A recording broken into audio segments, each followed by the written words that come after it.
The other issue, too, is about gratitude. You know, gratitude's a big issue. I'm driving down the road feeling good about myself. The wind's in my hair. Oh, yeah.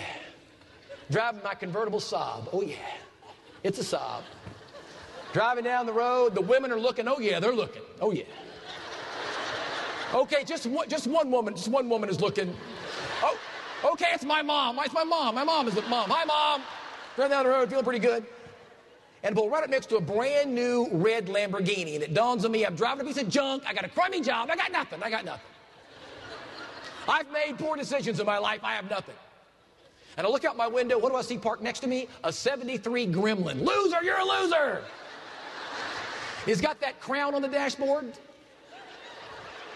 What does that mean? I'm the king of the inside of my car? What does that mean? What does that mean? Well, let's take another look. The guy driving the Lamborghini is looking back at me. He just wishes he had a full head of hair. That's all he wants is hair. If I just had hair, I'll go half bald for the car. I'll go right here for that car. I'll do a Bruce Willis thing right there for that car. And the guy driving the Gremlins looking back at both of us going, sure, I'm glad I'm not working. Woo! McDonald's and on to a nap for me, basically. You see, we have a tendency to judge our insides by other people's outsides. I'm going to judge how I feel by the way that you look. It's a leading cause of a lack of gratitude. The reality of it is if you don't like what you have, it's quite difficult to like what you get. And what's the secret of success? Doing very little of what you do badly and a lot of what you do well. You're the most competitive and you get better at what you already do well. If you do nothing but focus on your weaknesses, you'll ultimately feel weak. I think you should work on your weaknesses, but look at the strengths. Look at the strengths of the people around you. Everybody has talent at some level. We have to find it. Sometimes our job is to find it. It's in there one way or another. It's about talent. My dad, growing up as a kid, thought he was a fix-it guy. Anybody have a fix-it guy dad? Yeah?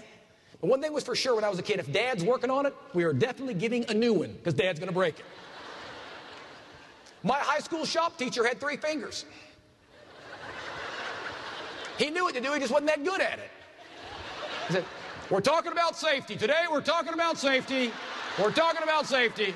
I'm like, I'm not touching that thing. Take a look at what you do well. That's where your talent is. Work on your weaknesses. Use a strength to improve a weakness. If you're really good at building relationships and you're not that good at paperwork, build a relationship with somebody who's good at paperwork. Everybody hold your hands up like this. Now give me your wallets. I'm kidding. I'm kidding. Put them back up.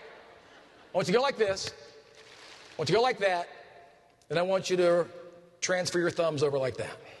What does that feel like? Weird, different, strange. This is what change feels like. If we stood here for the next 2 hours just like this, we'd learn 2 very valuable lessons. Number 1 is I have nothing actually happening in my life, number 1. And number 2, would start to feel about the same. Why is that?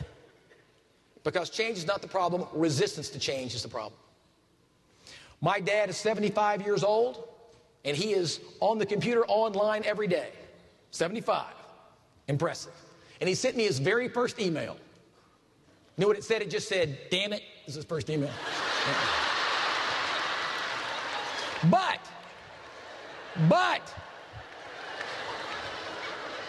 very first, followed by like help, I think was the second one. But the thing about it is my dad last Christmas bought all of my family's presents online. Of course, he bought me a nightgown and my wife a chainsaw, but he's 75 years old.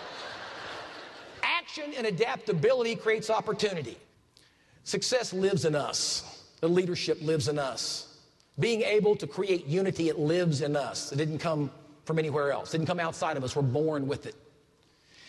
And if some of the things we talked about here today sound like you've heard them before, they may feel like common sense. There's a reason it feels that way. It's because it's true. And we know it's true. We know if we treat people really well, consistently, that they will do more of what we ask. Never forget your value. I haven't. Very important. Never forget your value. You have great impact on people. You'll never know the impact that you have. You see people who do well, but you don't know the deep impact you have on people. Never forget. I'm here to tell you, it happened to me. It happened to me in school. I got it from people who cared enough because they were focused on what was important, on helping. Not just all the other stuff, but helping. Never forget your value. And that is the truth about success. I'm Garrison Wynn. Thank you so much. Thank you.